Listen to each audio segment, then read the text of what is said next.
Saturday మా friends అందరినీ కలిసొచ్చేసిన తర్వాత లేట్ అయిపోయిందని చెప్పి సండే అంతా ఫుల్‌గా రెస్ట్ తీసుకున్నాము. అసలెక్కడికి వెళ్ళలేదు. ఇంట్లోనే ఉన్నాము. సరే అని చెప్పి మండే శ్రీశైలం వెళ్దామని చెప్పి ముందే బస్ అయితే బుక్ చేసుకున్నాము. బసెస్ అవైలబుల్ ఉండవేమో అని చెప్పి. ఫుల్ ఎండగా ఉంది కదా అని మేము ఏసీ బస్ అయితే బుక్ చేసుకున్నాం.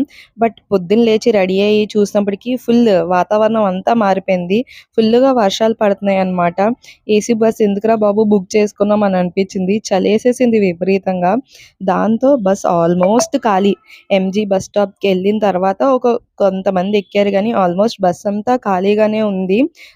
దాని తర్వాత శ్రీశైలం స్టార్ట్ అయిపోయాము. అంటే బ్రేక్‌ఫాస్ట్‌కి ఒక దగ్గర ఆపారు. అంటే ఎర్లీ మార్నింగ్ స్టార్ట్ అయిపోయిందని.